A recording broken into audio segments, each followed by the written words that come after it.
My name is Lavanya, lecturer in English, Girras Government College, Nizamabad. So, direct and indirect speech, part 1 and also part 2 we have completed, means some topics we have completed. So, today also we are going to see the direct and indirect speech, and these direct and indirect speech is for the second year, fourth semester students. So already we have seen this on the day the direct and indirect speech in the last class. So on the day we have stopped here at the rule second. Yes. So today I am going to continue from here. So the second rule, first of all, direct and indirect speech. What is a direct and what is a indirect speech? So direct speech is spoken a person. So we have to report as it is, and indirect speech is a speech that we can express the words exactly by a person, the spoken by a person. That is called the direct speech, and it is enclosed with the inverted commas. And indirect speech is and the direct speech has two types. There are the reporting and also reported speech. So reporting speech which has question marks, and reported speech which doesn't have the question marks. And indirect speech we can express in our words and the speakers. So we can express in our own words. That is comes under the indirect speech. And also rules. Second rule, we have seen the first rule on the day. Come to the second rule. If the reporting verb is in the future tense, will say or shall say or can say, etc., the tense of the reported verb does not change. So he will say, I am a brave boy. He will say that he is a brave boy. So in the present tense, right? In the future tense, in the future tense, he will say, I am a brave boy. So will say, when you take the will say in the example or in the statement or in the sentences, so then which is in the future tense and also which is with the will say, so then when you change into the indirect speech, so then it doesn't changes from the future tense. It remains as it is in the future tense. He will say, I am a brave boy. He will say that he is a brave boy, right? So future tense, he will say. In the future he will say. They will say, we are very lucky. They will say that they are very lucky. They will say, right? So in the future tense, so in the direct speech, also in the indirect speech, so the tense form is not changed when you take the will say or shall say or can say.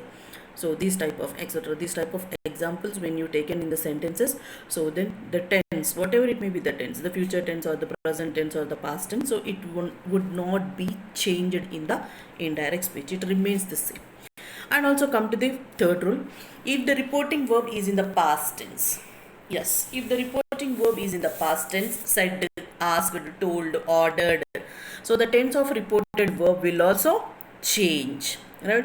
In the first rule and also the second rule, whatever you have seen, in the first rule it will not change. In the second rule also future tense will not change, but in the third rule, the rule 3, it will changes past tense, right? So how it is changes? So see here, sub rule. If the reported verb is in the present tense, it can be changed into the past tense, right? So first rule, sub rule, if the reported verb is in the present tense, so then the indirect speech changes into the past tense. And also the second sub rule is, if the reported verb in the past tense, it can be changed into the past perfect tense. And rule number 3, if the reported speech expresses a universal truth, the tense remains unchanged. So already you have learnt. So how, see here the first example. So what is the first rule? If the reported verb is in the present tense, so it can be changed into the past tense. So first of all, you have to see the reported speech is in the present tense or not. He said, I am very hungry. Yes, it is in the present tense. Now in the lively, he is saying to you directly. He is speaking to you that he said, I am very hungry. So it is in the present tense. So when you convert it or when you change it into the indirect speech, ma'am, so it changes into the past tense. So how, see here, he said that he was very hungry. Yes, he said that he was very hungry. He was means it is in the past tense. It is completed. So the direct speech is in the present tense, but indirect speech is changed to the past tense, right? And the second one, what is the second sub rule ma here? If the reported verb is in the past tense, it can be changed into the past perfect tense. So how, see here, she said, I saw a film last night. Right, so indirect speech is in the past tense. Yes, it would be in the past tense, but when you change into the direct speech is in the past tense. Sorry ma, direct speech is in the what you call the past tense, right? And then you have to change into the past perfect tense. Means when you changes the sentences into the indirect speech, so then it would be the past perfect tense. So how, see here, she said that she had seen the film the previous night. Yes, past perfect tense. So what is that? She said that she had seen the film the previous night. Yes, yeah, it has changed into the past tense to the past perfect tense. And come to the third sub rule. If the reported speech expresses a universal truth, yeah, the tense remains the same. The tense will not change. Unchanged tense, whatever it may be, in any tense, right? So that tense is not changed when we are talking about the universal truth, scientific truth. Yeah. See the third example, the teacher said to the boys, the earth revolves around the sun. So the earth revolves around the sun is the universal truth, not the imaginary or not you are taking as an example, right? So that is a universal truth. That is the teacher said to the boys, the teacher said to the boys, the earth revolves around the sun. So the earth revolves around the sun, it will not change. It remains as it is. How, see here, the teacher told the boys that the earth revolves around the sun. So as it is, it remains as it is. Next, come to the assertive sentences. While changing or transforming assertive sentences direct to the indirect speech, that conjunction is used in the indirect speech. Say remains say, says remains says, said remains said, say to changes into tell, says to changes into tells, and said to changes into told. So when you are taking the assertive sentences, that assertive sentences you are changing to the indirect speech to the direct speech or direct to the indirect speech. So then that conjunction is used in indirect speech. So say remains say. In the direct speech we have taken say. So in the indirect speech also say remains as it is, and says also remains as it is, said also remains as it is. But when you take the say to changes into tell, or says to changes into tells, or said to changes into told. Yes, and also note one thing ma, that is if the reporting verb is in the past tense, said, told, asked, ordered, advised, etc., the following words will be changed from direct to indirect speech as the following. So how? See here. Direct and indirect speech. Am or is, was, are, were, have or has, had, will, would, shall, should, can, could, may, might, must, would have to or had to. Would have to or had to. So these type of assertive sentences will changes into the direct to the indirect speech. If, suppose in the direct am is there, so then it changes into the indirect, that is the was, right? Or are, were, or have or has, had, or will, would, shall, should, can, could, may, might, must, would have to or had to. Yes. Next, direct speech and also the indirect speech. Simple present changes into the simple past. Past continuous changes into the present continuous changes into the past continuous. and present perfect changes into the past perfect. Present perfect continuous changes into the past perfect continuous. Simple past changes into the simple past or past perfect tense. Past continuous changes into the past perfect continuous tense, right? So this table, you have to remember this table compulsory ma. I already told in the part 1, right? So you have to remember that direct speech is changes into the indirect speech, and it changes the tenses also. When we have changed the tenses, so then in which tense it will be changes, and also what we have to take in that word. Suppose am is there in the direct speech, so you have to change into the indirect speech that was, right? Yeah, you have to be clarity in this table ma, these two, that these and also these. So in which tense and what we have to change, right? In the direct speech, if you take the am, so in the indirect speech what we have to take was, right? Yeah, so that's why these two what you call the table is important. So remember these two tables compulsory. Next, examples ma, come to the example. She said, I saw a film last night. She said that she had seen a film the previous night, right? So what is that? Means direct speech simple present, indirect speech simple past. It becomes to the simple past. She said, I saw a film last night. So she is saying that. Now she is saying. In the direct speech, she is saying now, means it is in the present tense. When you have changes into the indirect speech, so then it becomes the past tense. So then how to rewrite? She said that she had seen a film the previous night. It became the past tense.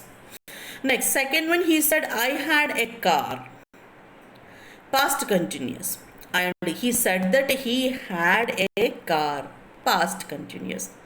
And he said to me, I shall meet your father.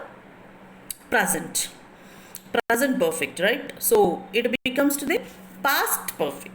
He said to me, I shall meet your father. I shall. Shall means it is in the past perfect tense. And she said, I am unwell. She said that she was unwell, right? She said, I am unwell. Present, right? And becomes the past. She said that she was unwell, right? Yeah, so you have to remember ma, and you have to observe. Next, come to the imperative sentences. The reporting verbs used in imperative sentences are advise, ask, order, request, command, argue, or beg. The imperative mood is changed into the infinitive, or the reporting verb said to is changed to told, and sometimes it is changed into requested or ordered or suggested or advised or commanded or begged or arguing. So it can change into anything. To is used in indirect speech, right? I think you have understood. So the imperative sentences means the reporting verbs used in imperative sentences are advise, ask, order, request, command, argue, or begging. And also the mood in the imperative sentences is changed into the infinitive, or the reporting verb said to is changed to told, and sometimes it is changed into requested or ordered or suggested or advised, etc. So to is used in the indirect speech, whatever it may be, but to is used in the indirect speech. See the examples. Yeah, come take a look on examples. They said to us, grow more trees. They said to us, grow more trees. So it is giving the advice, right? So they are giving the advice that grow more trees. Yeah, so it becomes the indirect speech. They, yeah, sorry ma, that is in the argue. They argued us to grow more trees. They argued us to grow more trees.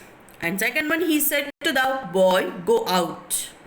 Yes, ordered. Go out, get out, right? So this type of words, do that, right? And what you call, get me that one. So ordered, right? Ordered, nothing but these type of sentences, these type of words will comes under the ordered. So he ordered the boy to go out. Third one, my friend said, let us go to the cinema. My friend said, let us go to the cinema. So what is in the sentences means it is in the proposed. My friend proposed that they should go to the cinema. Proposed. His thought. He shared his thought to his friend. Right? Yeah. Next one. She said to me, post this letter. She said to me, post this letter. She told me to post this letter. She told me to post this letter. The doctor said to her, practice yoga for your back pain. Yeah, it comes under the advice, right? The doctor advised her to practice yoga for her back pain, right? Yeah, so these type of sentences are called the imperative sentences, right? Because in the imperative sentences, when you see that sentences or when you read that sentences, ma'am, so you can get that in which sentences is in which stage, in which sentences is there, right? It is in the advised, or it is in the normal, or it is in the asked, ordered, or whatever it may be, or it is in the normal, right? So you can you have to identify that. Yeah, and next come to the exclamatory sentences. Yes. Exclamatory sentences, the reporting verb said or said to is changed into exclaimed or wondered. Exclaimed or wondered. So that comes under the exclamatory sentences. That is used in indirect speech. Yeah, it is the normal one. That is used in the indirect speech. An exclamation is changed into an assertion. Yes, an exclamation is changed into an assertion. Suppose, example, he said, how beautiful the garden is. Exclamation mark. Already you have an idea that what is the exclamation, right? So it is punctuation, nothing but. So here you have the exclamation. So when you change into the indirect speech, already you have seen here, that is used in the indirect speech. And also inverted commas. Yeah, we will omit the inverted commas, right? Yeah, he exclaimed that the garden was very beautiful. So assertion, it is in the assertion. He exclaimed that the garden was very beautiful. And the second one, he said, alas, my wife is sick. He exclaimed sorrowfully that his wife was sick, right? So changes into the assertion. Or she said, oh God, I have lost my purse. Oh God, I have lost my purse. She exclaimed bitterly that she had lost her purse. Shock, right? Yeah. So expressions. He said to me, good morning. He said to me, good morning. He wished me good morning, right? He wished me good morning. So this is called the exclamatory sentences, and it is changed into the assertive sentences also, right? Yeah. And next, more than one sentences, right? More than one sentences. If there are different sentences in the reported speech, each sentences should have the appropriate reporting verb and added to another with a conjunction. So see the example, so then you can understand. Welcome, she said. Be seated. I'm happy to meet you. Yes. So more than one sentences, right? More than one sentences. Yeah, welcome, she said. Be seated. I'm happy to meet you. She welcomed me and requested me to be seated and added that she was happy to meet me. So more than one sentences is there in that sentences. So then there are different sentences in the reported speech.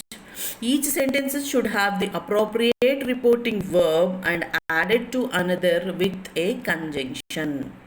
So we have added the conjunction here because in the one sentences we have to write in the one statement, we have to write in the one sentences. So that's why and comes under the conjunction. So she welcomed me and requested me to be seated and added that she was happy to meet me. My son said to me, the TV set has arrived. Where is it to put? My son told to me that the TV set had arrived and asked where it was to be put. So yeah, more than one sentences when you see, so then you have to write like that, right? Yeah. So pronoun and also interrogative sentences and additional information, expectations, reporting statements. Yeah, so I'll continue tomorrow, ma. Yes, already we have finished up to the here, right? What is that? More than one sentences. So in the tomorrow class we will complete this in direct and indirect speech. So because it is a very lengthy topic, so that's why I'm dividing the part wise. Yeah, so tomorrow we will continue, and also tomorrow we will give the end to the direct and indirect speech. Thank you. My name is Lavanya, lecturer in English from Giriraj Government College, Nizamabad.